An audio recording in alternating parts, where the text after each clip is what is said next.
thank you very much to Invest Monterrey for putting all this together. I know sometimes it's not so easy to bring many talented people same place and people that are not only well prepared, but they are all inside the movement. And in this sense, it's very interesting to have these three terrific companies we have in our region. The tier ones that are leaders, that are well established, and that are already moving towards the new technology. People say that maybe in the last 100 years we haven't had such a change as we are having today in our industry. And I know that it had not been so easy. So we have prepared some questions that I would like our panelists to give your views, and give the audience an idea of what is happening in each one of your three companies. And I would like to start with the first one. It says that which have been the main challenges your companies have faced in this technological transition in the auto industry. How have you faced them? I would like to start with Ramiro, as you are closer to me. What can you tell us? Because I know you recently told us that in 2013 you made the first part for the electric vehicle. First component, yes. I thought that Eduardo was starting, but that's fine. I think that the main challenge that we have had is obviously, and I was sharing with you a few moments ago, what I called changing the religion of our people, which is unlearning to learn new capabilities in the people. When you have over 20-something thousand people working with, I don't know, 20, 30, almost 43 years in aluminum casting, and now you want to change the kind of products that you have been doing for decades. That's when you face not only the new technologies, the new product specification learning, but also the biggest challenge has been, I think, that reshaping the capabilities of the people globally. That will be the best. Your point of view on that. In the case of Metalsa, David, what do you think about these challenges you have been facing?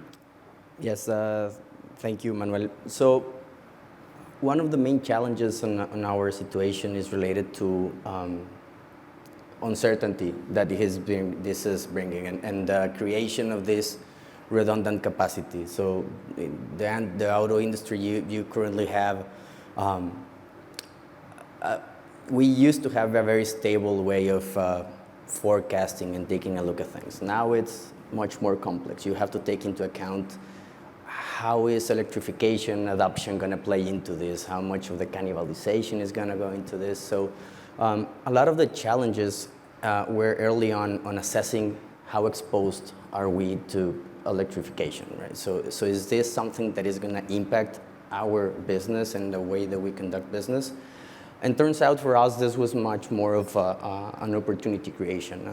This electrification brings new niches, and one of the things that we've learned and that has helped us a lot is staying very close to the customer, and a lot of technological and innovation approach. This is certainly new for us as suppliers, but it is also new for OEMs. And the Fords and the GMs and then even the new players, they don't have the answer for everything. This is also something that they're exploring and going into and pitching your ideas and creating a strong innovation department and making sure you're close to understanding the needs. That is key, because there's a lot of uncertainty on which direction is every OEM going to take. So I think main challenge is about uncertainty, and staying close to customer and developing technologies is certainly a a good approach.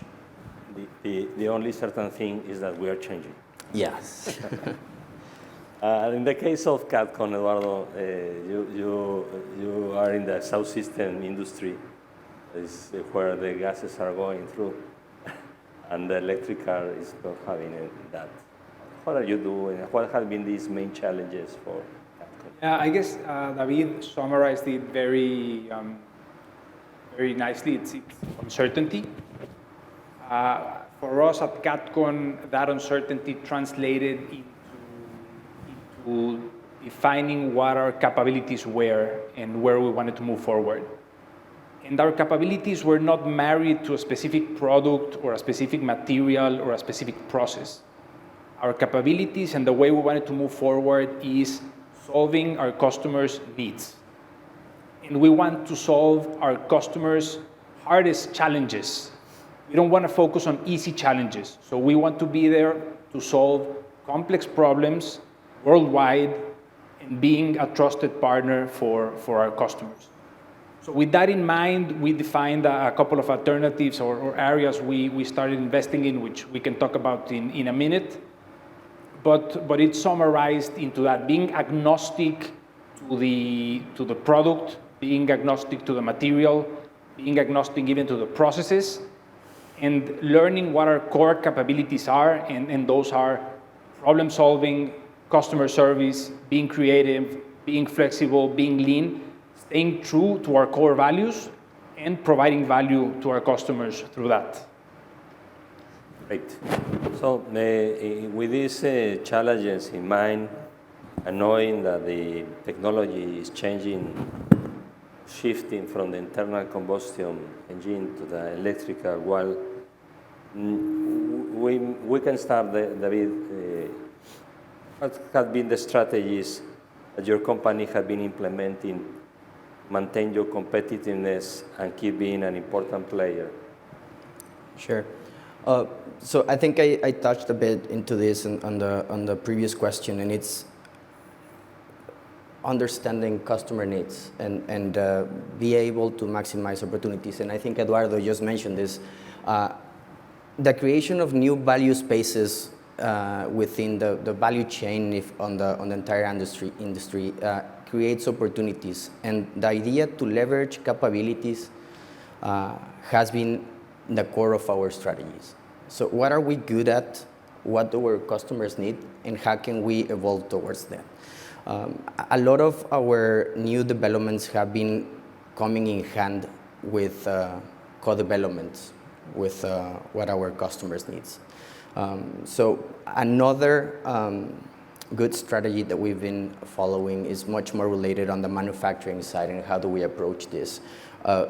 Very significant trend in the auto industry is revolving around this multi-platform, where now just one same platform is going to hold a lot of different models for the same vehicle.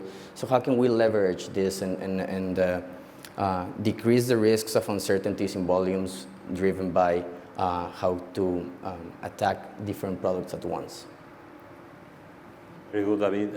Eduardo, in the case of Catcon, mentioned just in the last question that you can move from one material of one product to another, in the sense you are open, and the important thing are your capabilities. In this sense, have you been the main problem, technological problem that you have been facing? How you are trying to enter into the electrical car that do not have an exhaust system? Yeah.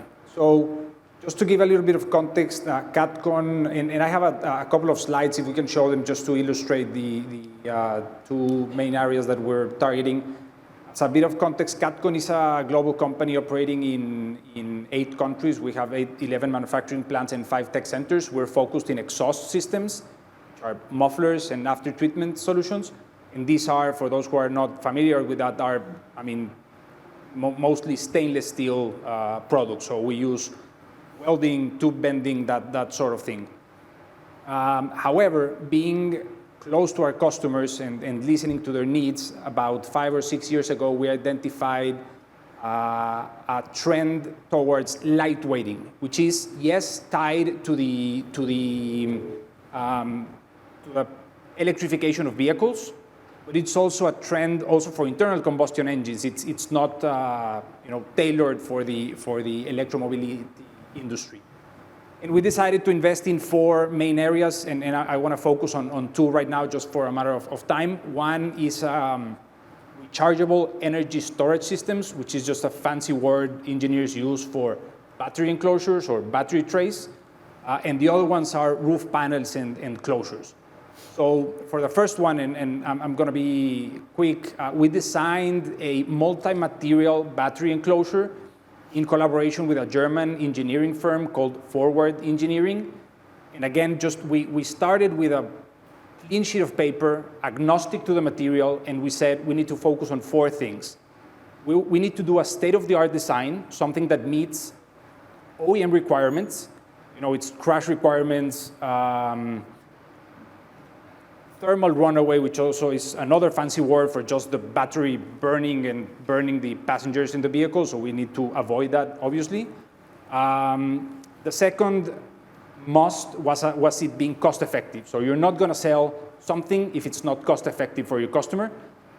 Third, flexible, which means it can be adapted to different lengths or different types of vehicles, so a passenger car or a bus or a truck or a boat even.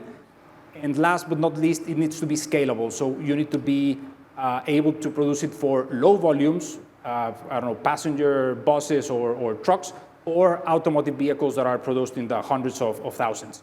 So with those 4 items in mind, we designed a product that has both composite materials in the tray and in the cover, and steel cross members and sidebars for crash protection. So again, being agnostic, but staying true to your core values and trying to satisfy a customer demand. And the other main area, or one of the 2 main areas, is this technology, a sandwich lightweight component for roof panels and closures. So you can see no steel in this component. This is just plastic and composite materials. So this is completely new for Catcon. This has been a challenge, but it's a very promising technology because it provides significant weight reduction to its alternatives in steel, aluminum, or SMC. So these are 2 of the alternatives we have been pushing, very different to our legacy business, but again, very promising and things that add value to key problems our customers have. Interesting, Eduardo, and it makes us very proud to see how a Mexican company is trying to enter into new technologies. Sometimes we just import it, but you are creating it. In the case, Ramiro, of Nemak, Nemak used to manufacture the heads of the motors that will disappear, and the monoblocks that will also disappear. What have been the decisions to produce what you are already producing for the electric vehicles? Correct. And I think that both of my colleagues here have mentioned it. We have to keep close to the customer. What we have been doing since now several years ago, almost 9 years ago, is been changing the business model. Instead of selling parts, we move to the left or to the beginning of the development funnel to start selling solutions to the customer. So you mentioned it, David, like co-creating together with the customer. I think that the main opportunity in this evolution, in this change, is that the customer is learning, we're learning. So I think that the best opportunity that we have is learning together with the customers and facilitate that. And maybe I sent so itself there. Maybe if you can help me out with there is one slide that I sent with the 3 cars. I don't know who's managing the presentation. Where are the ladies? Is it possible to put in the parts of... Just to share with you, as you mentioned it, we were focused on heads and blocks. Just aluminum heads, just aluminum blocks. And which one is right on there? Yes. Let me just show you these cars. The way that we look, if we see from left to right, this image, it is what is the amount of business that you can focus in a car, right? And instead of looking at the electrification as a dangerous situation for the companies, how can we evolve and take advantage and create more value and more business for this company, no?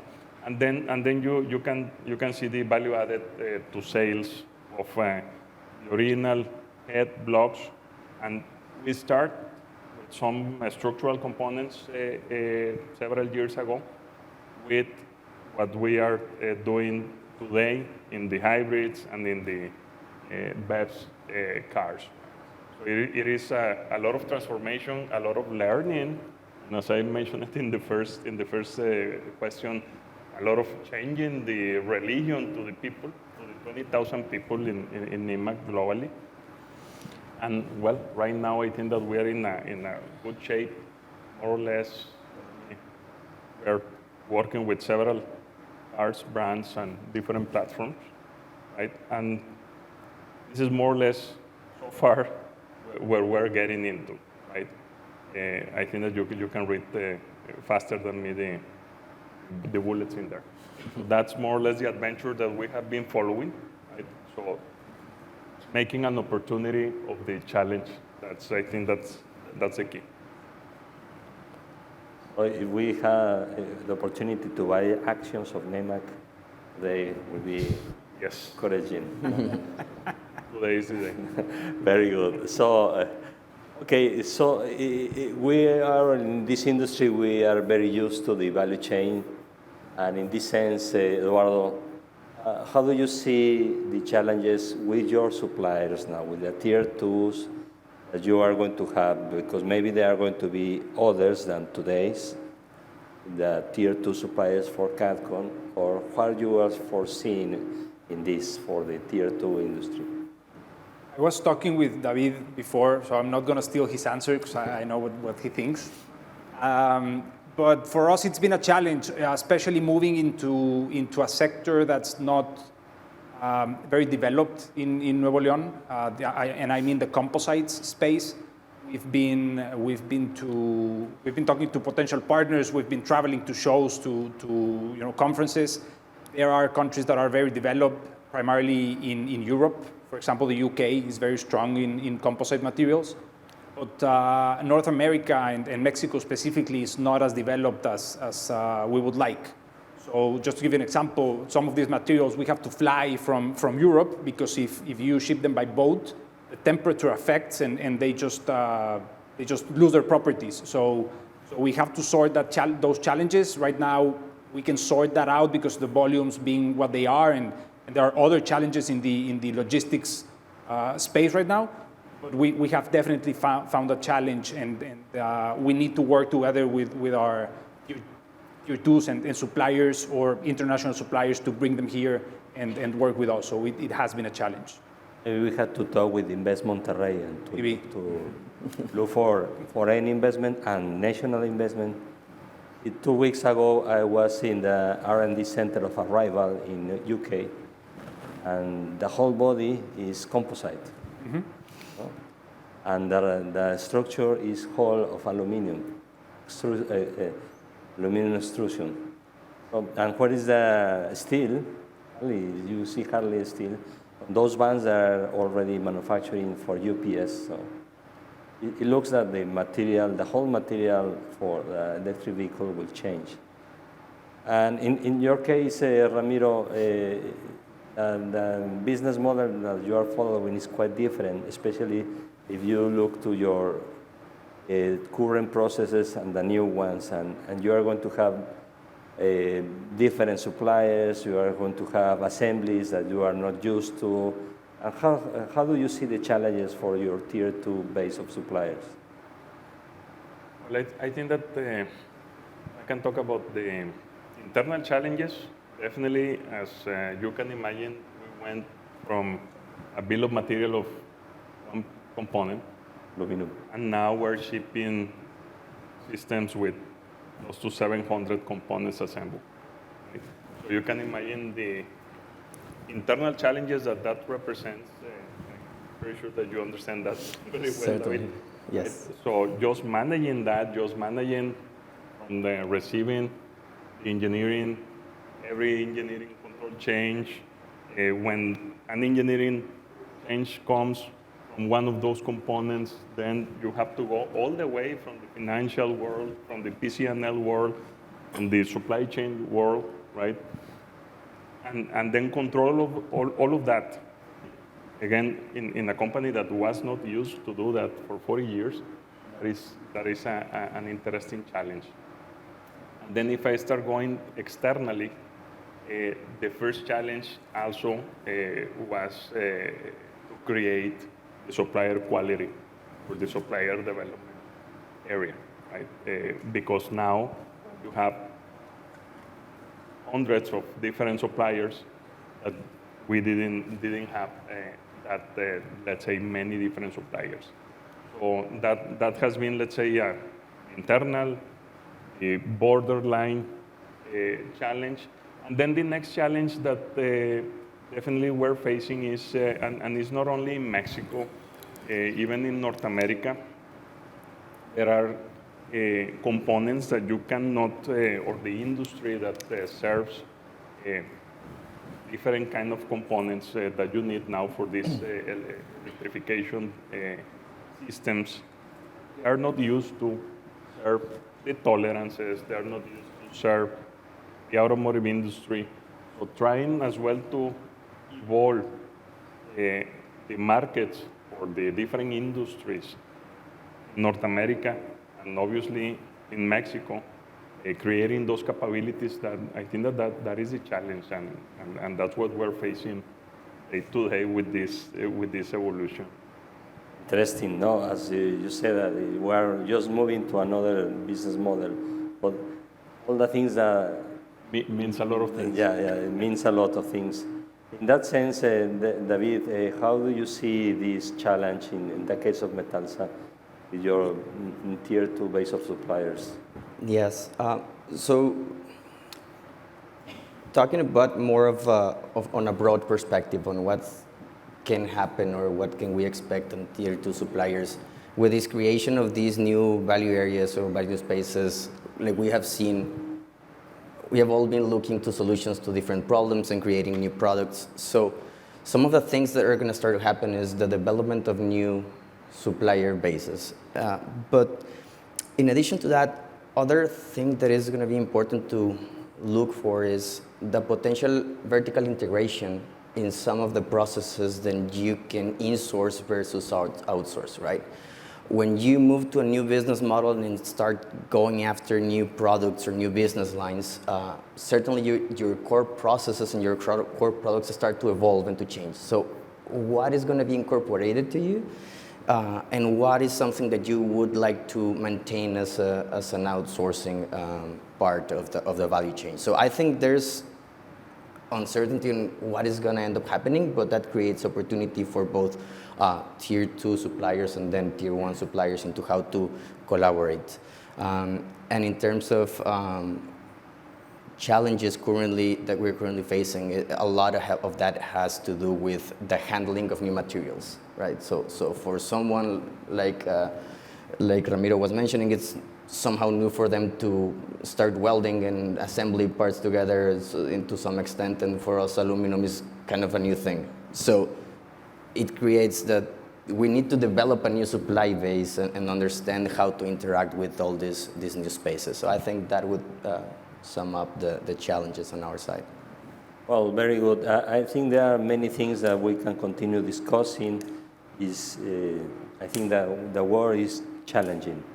Everything looks very challenging, but we know that your 3 companies are doing very well. Just to wrap up this panel, I would like to ask each one of you 3, how do you foresee the auto industry in Nuevo León for the next 5 to 10 years in a very quick way? Ramiro. Okay. So the way I would like to see the industry in Monterrey is very well focused on join this journey, the customers in this journey, creating solutions, right? And evolving with those solutions. Not only we have a very strong manufacturing heritage as a region, right? So I think that we need to potentiate that manufacturing capabilities and taking the wave from the co-creation together with the customers from the automotive industry, so we can really multiply the capacity or the capabilities that we have here.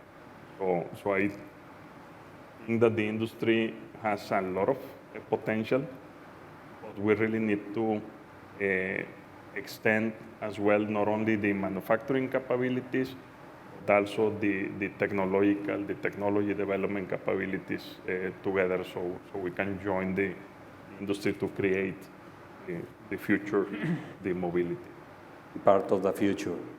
In the case of Metalsa, David, how do you foresee our industry?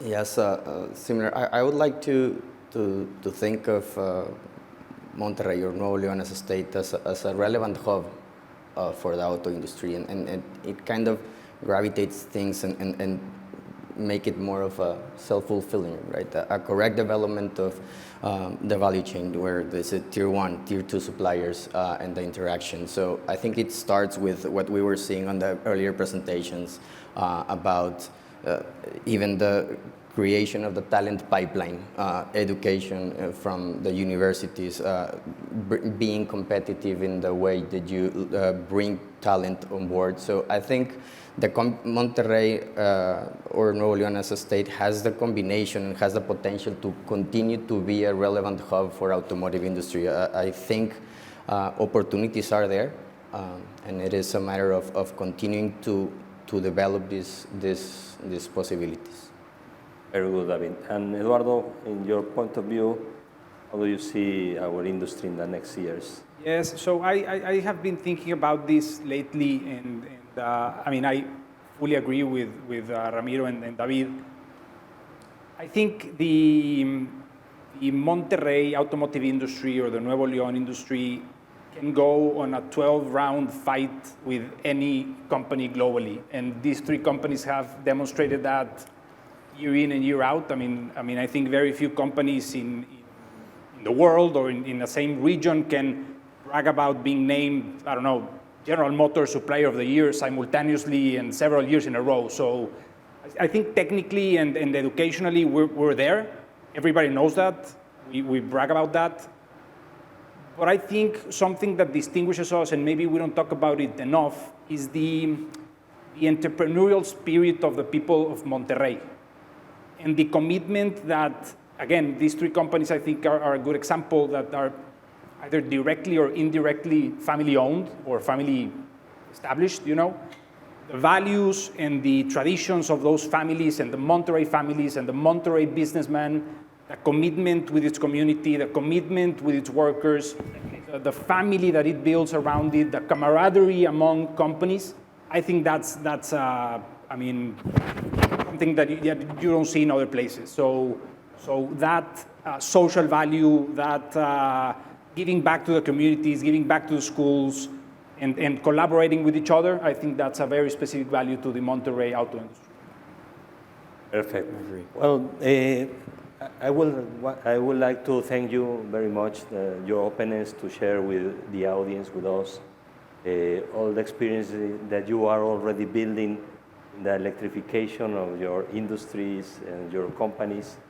And I will thank again Invest Monterrey for the invitation. I hope you can have a better idea of how our companies are evolving to the new industry, and I hope you will be very successful. Thank you very much. Thank you. Thank you. Thank you.